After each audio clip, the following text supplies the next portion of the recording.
Te despiertas con el sonido de sollozos al otro lado de la pared. La delgada división entre tu dormitorio y la suite principal no hace nada para amortiguar el familiar ritmo de las lágrimas apagadas de tu hermana. Son las 3 de la madrugada en Manchester, 1847, y el frío de noviembre se filtra por cada grieta de las paredes de la casa. Te arropas con la áspera manta de lana, pero el escalofrío no es solo por el aire. Es por saber exactamente lo que pasó en esa habitación esta noche y saber que no hay nada que puedas hacer al respecto. Todos decían que tu hermana Ana se casó bien. El señor Leonardo Montenegro es dueño de 3 fábricas textiles y una gran casa en el lado respetable de la ciudad. La boda fue el evento social de la temporada, con encaje francés importado y suficientes flores para abastecer un invernadero. Ana se veía radiante en su vestido de seda blanca, aunque notaste cómo le temblaban las manos cuando firmó el certificado de matrimonio. Ahora, 6 meses después, esas mismas manos lucen los tenues restos amarillos de moretones que nunca parecen curarse del todo. El sollozo cesa. Escuchas los pesados pasos de Leonardo sobre las tablas del suelo, el crujido de la puerta, y luego silencio. Por la mañana, Ana bajará a desayunar con un vestido de cuello alto y polvo aplicado cuidadosamente en su garganta. Servirá té con manos firmes y preguntará por el clima. Leonardo leerá su periódico y se quejará de los sirvientes. Nadie mencionará los sonidos de la noche anterior porque, en la Inglaterra victoriana, lo que sucede entre un esposo y su esposa es sagrado, privado y totalmente fuera del alcance de la ley o la intervención. Esto es el matrimonio en la época victoriana. No el ideal romántico de la literatura y los dramas de época, sino la brutal realidad que existía detrás de las cortinas de encaje y la sociedad educada. Esta noche, estamos abriendo esas cortinas para revelar lo que realmente significaba el matrimonio para las mujeres en una época en la que el amor era un lujo y la supervivencia era la única certeza. La historia de Ana no es inusual. En 1847, cuando se casó con Leonardo Montenegro, la doctrina legal de la cobertura significaba que ella dejaba de existir como persona ante los ojos de la ley. En el momento en que dijo sí, acepto, su identidad, su propiedad, su propio cuerpo se convirtieron en posesión legal de su esposo. El afamado jurista Sir Guillermo Benavides lo explicó claramente en sus comentarios sobre las leyes de Inglaterra. El esposo y la esposa son una sola persona ante la ley. Es decir, el mismo ser o existencia legal de la mujer queda en suspenso durante el matrimonio. Suspendido como si fuera un reloj que hubiera dejado de funcionar. Un libro cerrado a mitad de una oración, una canción interrumpida. Ana ya no era dueña de nada. Ni la herencia de su padre, ni las joyas que había usado desde la infancia, ni siquiera la ropa que llevaba puesta. Leonardo podía vender sus posesiones, gastar su dinero y tomar todas las decisiones sobre su vida sin consultarla. Si ganaba dinero a través del trabajo, le pertenecía a él. Si escribía una novela y se volvía exitosa, las ganancias eran suyas. No podía firmar un contrato, no podía demandar ni ser demandada, ni siquiera podía escribir un testamento sin su permiso. La transformación fue inmediata y total. El día de su boda, Ana Herrera desapareció y se convirtió en la señora de Leonardo Montenegro, un no ente legal cuya existencia estaba definida por completo por su relación con un hombre. Ya no era una persona, era una posesión valiosa, pero en última instancia, desechable. Pero la aniquilación legal fue solo el comienzo. El matrimonio victoriano se construyó sobre una base de ignorancia deliberada y vergüenza calculada. Las jóvenes entraban al matrimonio sin saber prácticamente nada de lo que se esperaba de ellas. La educación sexual no solo estaba ausente, sino que estaba activamente prohibida. Las madres susurraban advertencias vagas sobre deberes matrimoniales y someterse a las necesidades de su esposo, pero los detalles se consideraban demasiado vulgares para una conversación decente. Elena Gálvez, escribiendo en sus memorias décadas después, describió su noche de bodas en 1892. Era tan ignorante como una niña de 5 años. Mi madre no me había dicho absolutamente nada sobre lo que significaba el matrimonio. Fui a mi boda en un estado de completa inocencia, esperando tal vez tomarme de las manos y recibir besos suaves. Cuando mi esposo se acercó a mí esa noche, estaba tan aterrorizada que pensé que me estaba muriendo. Esta ignorancia no fue accidental, fue cuidadosamente cultivada. La sociedad victoriana creía que el conocimiento sobre el sexo corrompería la pureza natural de las mujeres y las haría moralmente sospechosas. Se suponía que las buenas mujeres no debían disfrutar de la intimidad física, la soportaban como un deber. El doctor Guillermo Alarcón, un médico respetado, escribió en 1862 que la mayoría de las mujeres no están muy preocupadas por los sentimientos sexuales de ningún tipo.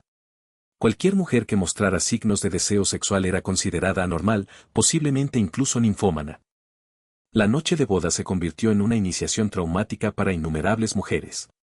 María Coronado, la famosa exploradora, escribió en privado a una amiga: el matrimonio es una violación legalizada. No hay otra palabra para lo que le sucede a las mujeres que entran en él sin preparación.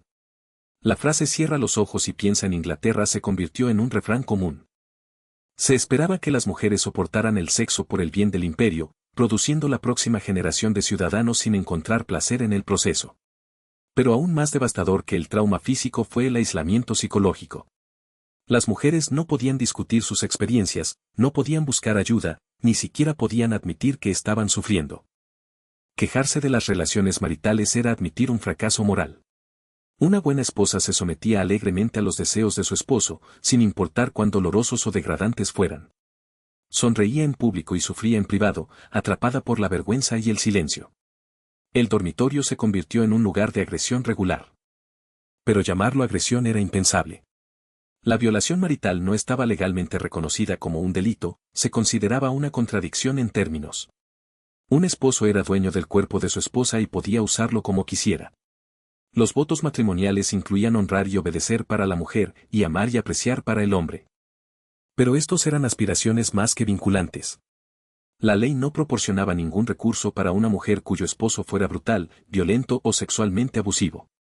Los registros judiciales del antiguo juzgado revelan el alcance de esta indefensión legal. En 1854, una mujer llamada Sarah Henderson presentó un caso contra su esposo por trato cruel e inusual. La evidencia mostró que la había golpeado regularmente, se había forzado sobre ella todas las noches a pesar de su evidente angustia y había amenazado con matarla si se iba. El juez desestimó el caso, dictaminando que un esposo no puede ser culpable de violación a su esposa, porque por su consentimiento y contrato matrimonial mutuo, la esposa se ha entregado a sí misma en este sentido a su esposo. La trampa económica fue igualmente devastadora. Las mujeres no podían trabajar en la mayoría de los trabajos, no podían ser dueñas de propiedades, no podían controlar su propio dinero. Incluso las mujeres ricas vivían a merced de la generosidad de sus esposos. Ana Montenegro descubrió esta realidad cuando le pidió dinero a Leonardo para visitar a su madre enferma. Él se negó, no porque no pudieran pagarlo, sino porque no quería que ella fuera. Ella no tenía dinero propio, no tenía forma de pagar el transporte, no tenía el derecho legal de salir de la casa contra sus deseos. Para las mujeres de clase media, la situación era aún más precaria. No podían trabajar sin perder su estatus social, y no tenían riqueza heredada a la que recurrir. El matrimonio se convirtió en una necesidad económica, una transacción donde una mujer cambiaba su libertad por seguridad financiera. La presión para casarse era enorme. Las mujeres solteras eran ridiculizadas, burladas y gradualmente excluidas de la sociedad. Se convertían en solteronas, fracasos sociales que de alguna manera no habían logrado asegurar un hombre. El mercado matrimonial era brutal y calculador. Los padres evaluaban a los posibles pretendientes en función de sus perspectivas financieras, no de su carácter. La capacidad de un hombre para proveer era más importante que su amabilidad, su inteligencia o su compatibilidad con su futura esposa. Las mujeres eran evaluadas como ganado, su belleza, su dote, su potencial de reproducción, su capacidad para administrar un hogar y mejorar la posición social de su esposo. El noviazgo era una actuación cuidadosamente coreografiada con reglas rígidas sobre el comportamiento adecuado. Las jóvenes no podían estar a solas con hombres, no podían hablar libremente sobre sus pensamientos y sentimientos, no podían mostrar ningún signo de atracción física. Se suponía que debían ser encantadoras pero no demasiado inteligentes, hermosas pero no demasiado sensuales, logradas pero no demasiado ambiciosas. El objetivo era atraer a un esposo mientras se mantenía una virtud perfecta, un equilibrio casi imposible que dejaba a muchas mujeres sintiéndose como artistas en sus propias vidas. El periodo de compromiso era a menudo el momento más feliz en la vida de una mujer, porque representaba esperanza y posibilidad. Una vez casadas, esas posibilidades se evaporaban. Tomemos el caso de Emma del Monte, esposa de Carlos del Monte. Antes del matrimonio, era una pianista consumada y una corresponsal reflexiva que participaba en profundas discusiones teológicas. Después del matrimonio, se convirtió en una esposa y madre devota cuyos intereses intelectuales fueron subordinados al trabajo de su esposo. Sus cartas muestran una gradual reducción de su mundo a medida que las tareas domésticas consumían su tiempo y energía. La presión para producir hijos era inmediata e implacable. El valor principal de una mujer era su fertilidad y el no concebir era visto como una falla personal. La mujer victoriana promedio estaba embarazada o amamantando durante la mayor parte de su vida adulta. La propia reina Victoria, a pesar de su acceso a la mejor atención médica, tuvo 9 hijos y despreciaba famosamente el embarazo y el parto. Le escribió a su hija: lo que dices del orgullo de dar vida a un alma inmortal es muy fino, querida, pero confieso que no puedo entrar en eso. Pienso mucho más en que seamos como una vaca o un perro en tales momentos. Si incluso la reina encontró el embarazo oneroso, imagine la experiencia de las mujeres comunes. No tenían anticonceptivos confiables, ni opciones de aborto seguro, ni elección sobre cuándo o con qué frecuencia tener hijos. Cada embarazo era una apuesta con la muerte. Las tasas de mortalidad materna eran asombrosas. 1 de cada 200 nacimientos resultaba en la muerte de la madre. El parto era agonizante, peligroso y, a menudo, fatal. El establecimiento médico empeoró la situación con su ignorancia y arrogancia. Los médicos creían que los cuerpos de las mujeres eran fundamentalmente defectuosos, que sus órganos reproductores los hacían inherentemente inestables y propensos a la histeria.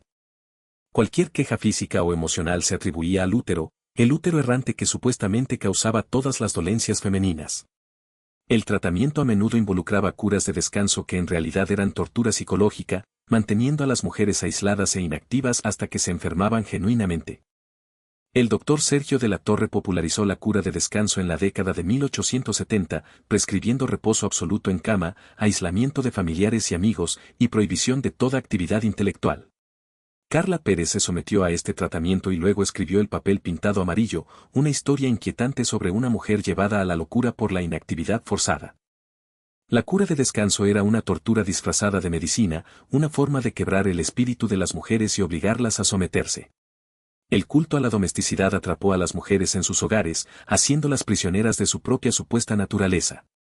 Las verdaderas mujeres debían ser piadosas, puras, sumisas y domésticas. Eran el ángel en la casa, criaturas demasiado delicadas y espirituales para las duras realidades de la vida pública. Esta ideología parecía elevar a las mujeres, pero en realidad las encarcelaba. Eran adoradas siempre y cuando permanecieran impotentes, elogiadas siempre y cuando nunca desafiaran la autoridad masculina. El hogar se convirtió en una prisión decorada con sentimentalismo. Se suponía que las mujeres debían encontrar satisfacción en las tareas domésticas, cocinar, limpiar, coser, cuidar niños. Pero estas tareas eran interminables, repetitivas y, a menudo, entumecedoras. Las mujeres inteligentes sentían que sus facultades mentales se atrofiaban por falta de uso. Estaban excluidas de la política, los negocios, la educación y todas las actividades que podrían haber dado significado y propósito a sus vidas. Incluso su ropa estaba diseñada para restringir el movimiento y reforzar la impotencia. La mujer victoriana ideal tenía una cintura imposiblemente pequeña, lograda a través de corsés de cordones apretados que comprimían los órganos internos y dificultaban la respiración profunda. Las mujeres se desmayaban regularmente por falta de oxígeno, lo que se veía como una prueba de su delicada feminidad en lugar de evidencia de una moda peligrosa. Las pesadas faldas, múltiples enaguas y prendas interiores restrictivas hacían que tareas simples como subir escaleras fueran agotadoras. La moda era otra forma de control, una forma de asegurar que las mujeres permanecieran físicamente dependientes de los hombres. No podían correr, no podían trabajar, no podían defenderse. La mujer victoriana ideal estaba literal y figurativamente atada. Sus movimientos restringidos, su cuerpo constreñido, sus opciones limitadas. El doble rasero era impresionante en su hipocresía. Mientras que se esperaba que las mujeres permanecieran puras e ignorantes, se animaba a los hombres a ganar experiencia sexual antes del matrimonio. La prostitución floreció en las ciudades victorianas, proporcionando a los hombres salidas sexuales mientras se mantenía la ficción de que las mujeres respetables eran naturalmente castas. La misma sociedad que condenaba a las mujeres por cualquier indicio de incorrección toleraba e incluso fomentaba la promiscuidad masculina. El divorcio era casi imposible y socialmente catastrófico. La Ley de Causas Matrimoniales de 1857 permitía el divorcio en circunstancias extremas, pero los requisitos eran dramáticamente diferentes para hombres y mujeres. Un hombre podía divorciarse de su esposa solo por adulterio, pero una mujer tenía que probar adulterio más crueldad, abandono o alguna otra ofensa. El proceso era caro, público y vergonzoso. Incluso un divorcio exitoso dejaba a las mujeres como parias sociales, excluidas de sus hijos y sus vidas anteriores. La mayoría de las mujeres que dejaban a sus esposos simplemente desaparecían en la pobreza y la desgracia. No podían reclamar su propiedad, no podían obtener la custodia de sus hijos, no podían regresar a sus familias sin avergonzar a todos. La amenaza del ostracismo social mantuvo a la mayoría de las mujeres atrapadas incluso en los matrimonios más abusivos. El caso de Carolina Naranjo ilustra la indefensión incluso de las mujeres privilegiadas. En 1836, Naranjo dejó a su esposo abusivo y comenzó una campaña pública por la reforma legal. Su esposo respondió reclamando la custodia de sus 3 hijos y negándose a dejarla verlos. También se quedó con todas sus ganancias de su exitosa carrera como escritora. Naranjo no tenía ningún recurso legal.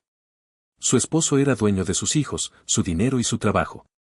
Pasó décadas luchando por la reforma, pero las leyes no cambiaron hasta después de que su propia situación hubiera destruido su salud y felicidad. La religión reforzó estos patrones de sumisión y sufrimiento.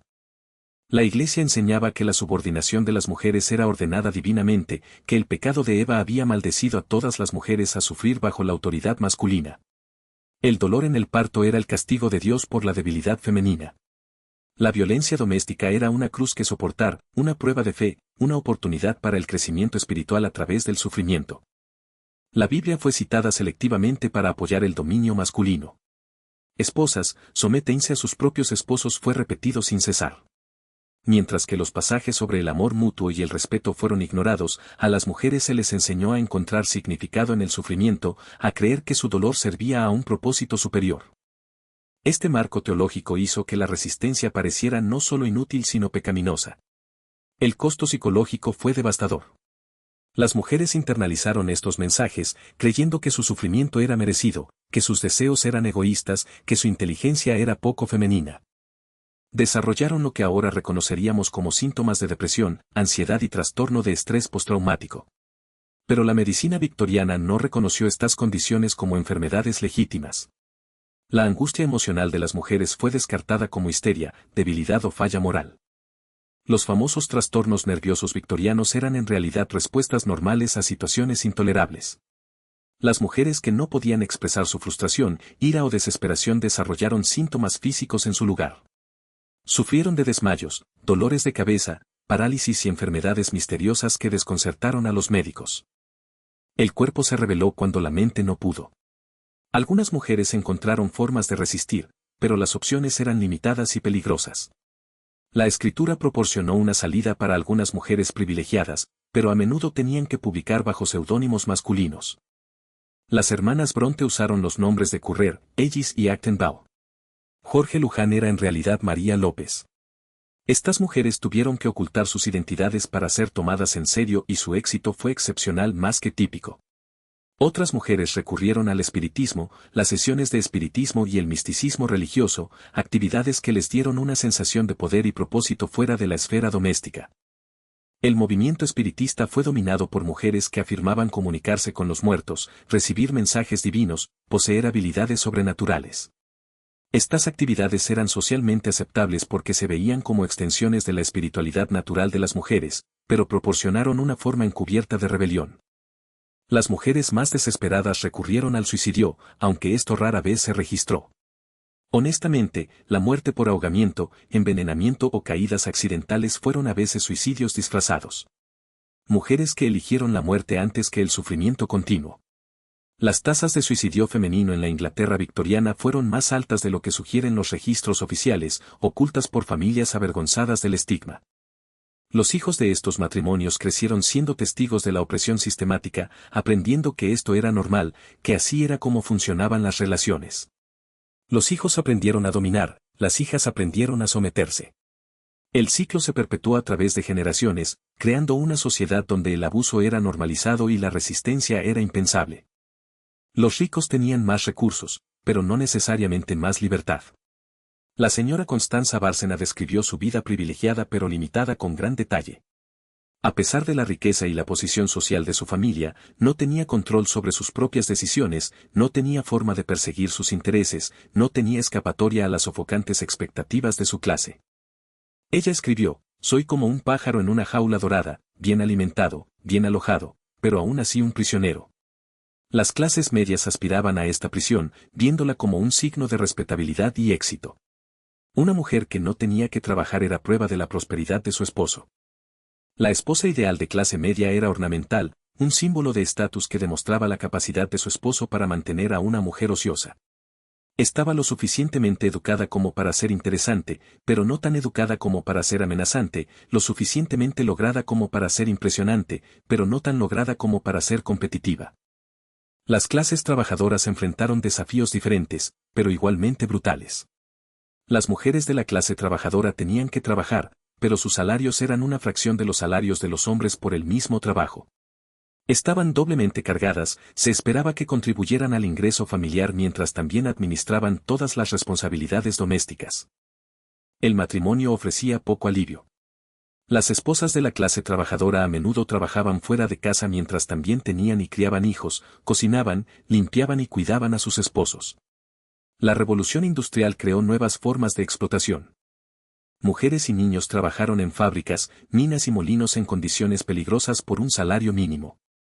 Los molinos textiles de Manchester, donde el esposo de Ana Montenegro hizo su fortuna, emplearon a miles de mujeres y niñas que trabajaban 12 horas al día en edificios mal ventilados llenos de maquinaria peligrosa. Los accidentes industriales eran comunes y los trabajadores no tenían protección legal contra la negligencia del empleador. El doble rasero sexual era aún más pronunciado en las comunidades de clase trabajadora. La reputación de una mujer era su único activo, y perderla significaba la ruina social y económica. Pero las mujeres de la clase trabajadora tenían menos protección contra la depredación masculina. Trabajaron junto a hombres, vivieron en condiciones de hacinamiento y no tuvieron chaperones para proteger su virtud. Eran más vulnerables a la agresión sexual y menos propensas a recibir apoyo si eran víctimas. El embarazo fuera del matrimonio fue catastrófico para las mujeres de la clase trabajadora. Perdieron sus trabajos, sus hogares y el apoyo de su familia. El infanticidio fue trágicamente común cuando mujeres desesperadas mataron a sus recién nacidos en lugar de enfrentar la indigencia. El escándalo de la cría de bebés de la década de 1860 reveló redes de mujeres que acogieron a bebés no deseados por una tarifa, luego los descuidaron deliberadamente hasta que murieron. Estas mujeres fueron vilipendiadas, pero estaban respondiendo a una sociedad que no ofrecía apoyo a las madres solteras. El sistema legal reflejó y reforzó estas desigualdades. Las mujeres no podían servir en jurados, no podían ejercer la abogacía, no podían testificar contra sus esposos en la corte. Su testimonio se consideraba menos confiable que el de los hombres, su carácter más fácilmente cuestionado.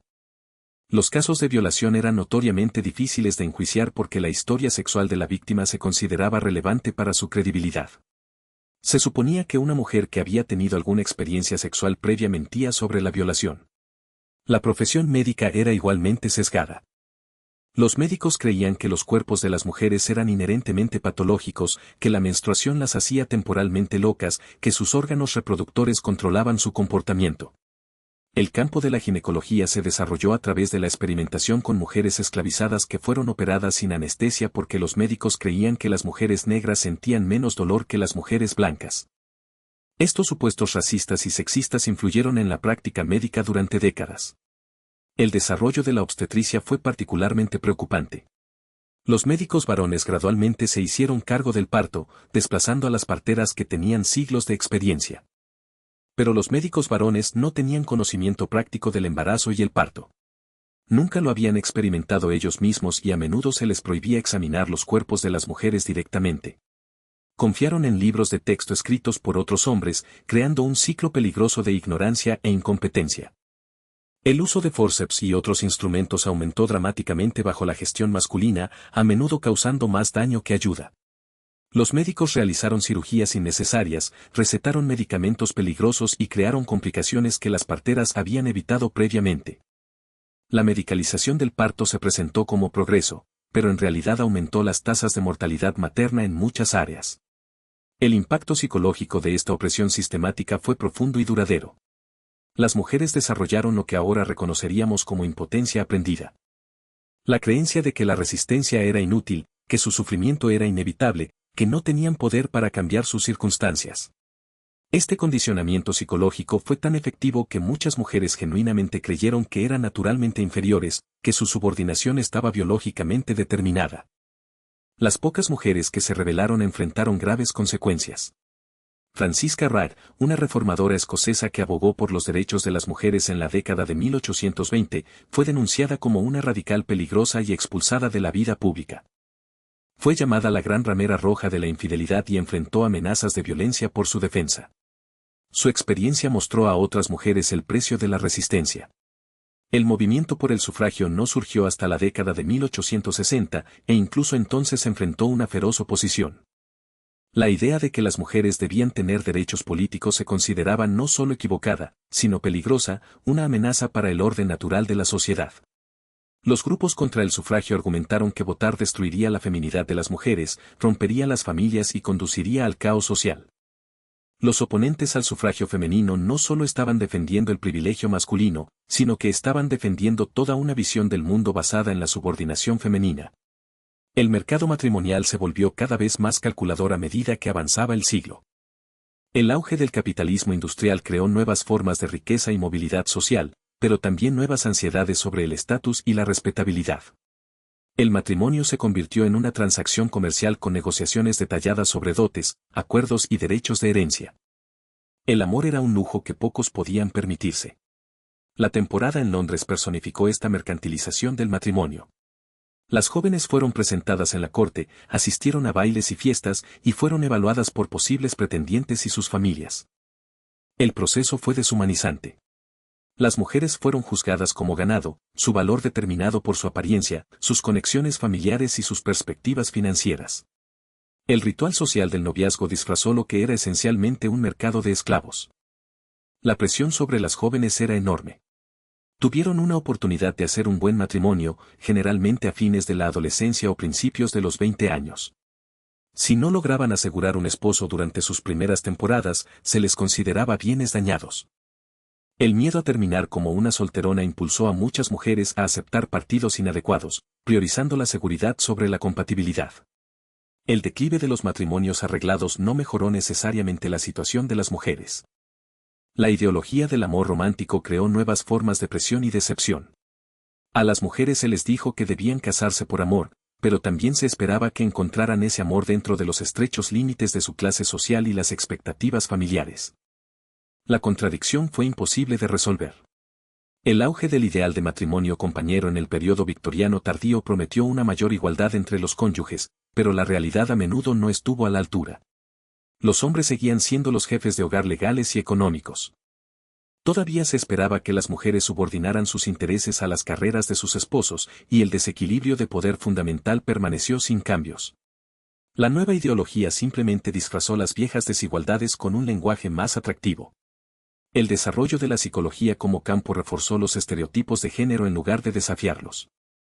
Los primeros psicólogos como Gustavo León argumentaron que los cerebros de las mujeres eran más pequeños y menos desarrollados que los de los hombres, que estaban naturalmente adaptadas para la vida doméstica en lugar de para las actividades intelectuales.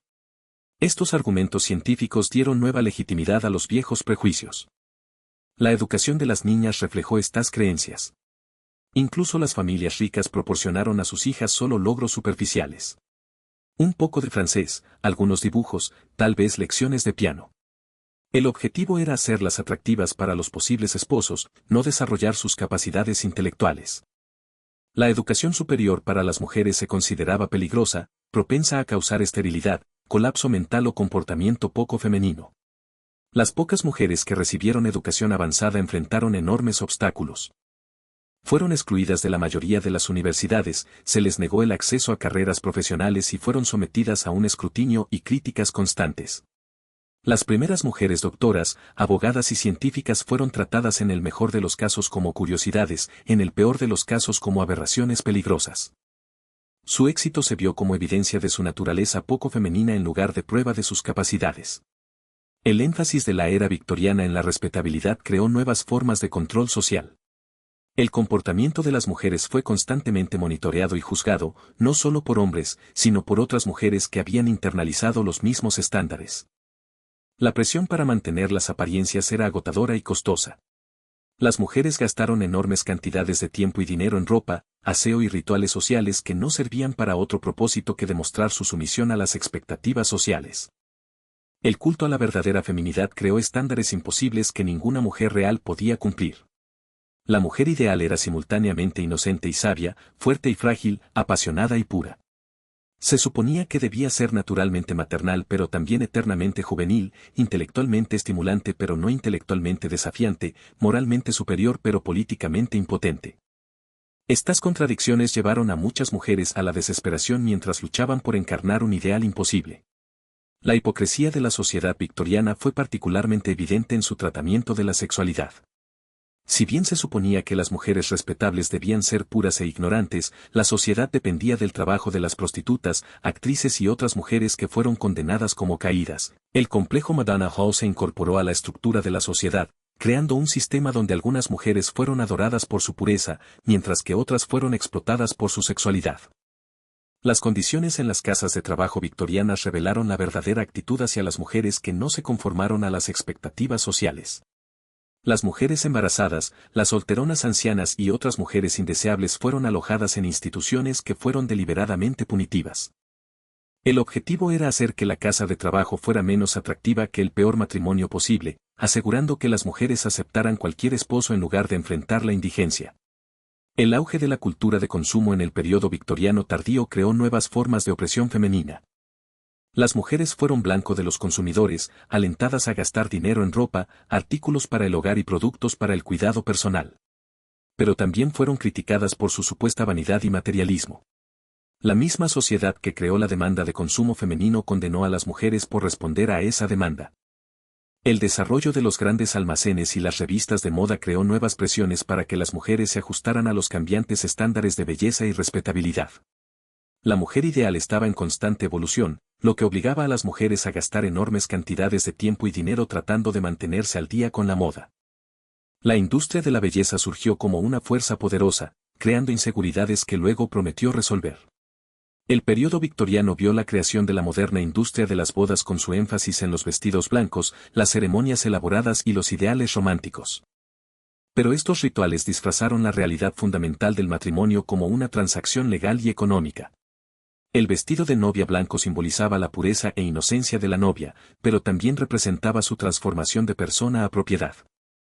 La tradición de la luna de miel se desarrolló como una forma de facilitar la transición del noviazgo al matrimonio, dando a las parejas privacidad para consumar su relación lejos del escrutinio familiar. Pero para muchas mujeres, la luna de miel fue una experiencia traumática al encontrar la realidad de la obligación sexual por primera vez. El lenguaje romántico que rodeaba el matrimonio no pudo disfrazar el hecho de que muchas mujeres fueron vendidas efectivamente como esclavas sexuales. El desarrollo del seguro de vida reflejó la realidad económica de la dependencia de las mujeres. Los esposos podían contratar pólizas sobre la vida de sus esposas, creando un incentivo financiero para que las mujeres murieran jóvenes. La industria de los seguros calculó el valor de las mujeres en función de su capacidad reproductiva y su trabajo doméstico, tratándolas como activos económicos en lugar de seres humanos. El auge de la fotografía documentó las vidas de las mujeres victorianas con un detalle sin precedentes, pero también reveló el alcance de sus limitaciones. Los retratos familiares muestran a las mujeres en poses rígidas, sus expresiones cuidadosamente compuestas, su ropa elaboradamente restrictiva. Las fotografías que sobreviven nos muestran mujeres que estaban literal y figurativamente atadas por las expectativas de su época. El desarrollo de la novela como forma literaria dio a las mujeres nuevas formas de explorar sus experiencias y expresar sus frustraciones. Escritoras como Carlota Brontë, Isabel Gascón y Jorge Luján crearon personajes femeninos que lucharon contra las limitaciones sociales, que exigieron más de la vida que el matrimonio y la maternidad. Pero estas heroínas ficticias a menudo fueron castigadas por su rebelión, muriendo jóvenes o aprendiendo a aceptar sus limitaciones. Las novelas de sensación de la década de 1860 revelaron el lado oscuro del matrimonio victoriano, presentando bigamia, adulterio y violencia doméstica. Estas historias fueron descartadas como basura sensacionalista, pero reflejaron ansiedades reales sobre la impotencia y la vulnerabilidad de las mujeres. La popularidad de estas novelas sugirió que los lectores estaban hambrientos de historias que reconocieran la realidad de la vida de las mujeres. El desarrollo del telégrafo y el sistema postal creó nuevas posibilidades para la comunicación y organización de las mujeres. Las mujeres podían comunicarse entre sí a través de las distancias, compartir experiencias y brindar apoyo mutuo. Las redes de cartas que se desarrollaron entre las mujeres victorianas fueron cruciales para la eventual emergencia de la conciencia feminista. El auge de la filantropía dio a algunas mujeres una forma socialmente aceptable de salir de sus hogares y participar en problemas públicos. El trabajo caritativo se vio como una extensión de los instintos naturales de crianza de las mujeres. Pero también brindó oportunidades para el liderazgo y la participación social. El movimiento por la templanza de las mujeres en particular dio a las mujeres una plataforma para criticar el comportamiento masculino y abogar por la reforma social. El desarrollo de métodos de control de la natalidad, aunque primitivos y a menudo peligrosos, dio a algunas mujeres un grado de control sobre sus vidas reproductivas. El conocimiento se transmitió a través de redes informales de mujeres que compartieron en conversaciones susurradas y cartas codificadas. El establecimiento médico se opuso a la anticoncepción, pero las mujeres continuaron buscando formas de limitar a sus familias y preservar su salud. La guerra civil en América y la guerra de Crimea en Europa crearon nuevas oportunidades para que las mujeres trabajaran como enfermeras, maestras y organizadoras. Estas experiencias dieron a las mujeres confianza y habilidades que luego usarían en la lucha por los derechos políticos. La emergencia de guerra hizo que fuera aceptable para las mujeres asumir roles que habrían sido impensables en tiempos de paz. El desarrollo de los grandes almacenes como institución social creó nuevos espacios donde las mujeres podían moverse libremente e interactuar entre sí. Las compras se convirtieron en una forma de actividad social, dando a las mujeres una razón para salir de sus hogares y participar en el mundo más amplio. Las salas de té y las áreas de descanso en los grandes almacenes se convirtieron en lugares de reunión informales donde las mujeres podían discutir sus vidas y compartir sus preocupaciones. El auge de la nueva mujer en la década de 1880 representó un desafío directo a los ideales victorianos de feminidad. Estas mujeres buscaron educación superior, carreras profesionales y activismo político. Rechazaron el culto a la domesticidad y exigieron la igualdad con los hombres. Pero también enfrentaron una enorme reacción violenta mientras la sociedad luchaba por acomodar a las mujeres que se negaban a aceptar sus roles tradicionales. La respuesta de la profesión médica a la nueva mujer reveló el alcance de las ansiedades victorianas sobre los roles de género cambiantes. Los médicos advirtieron que la educación y las ambiciones profesionales dañarían la salud reproductiva de las mujeres, que la actividad intelectual haría que sus úteros se atrofiaran, que las mujeres que siguieran carreras se volverían estériles y masculinas. Estas advertencias médicas se presentaron como hechos científicos, pero en realidad fueron expresiones de ansiedad.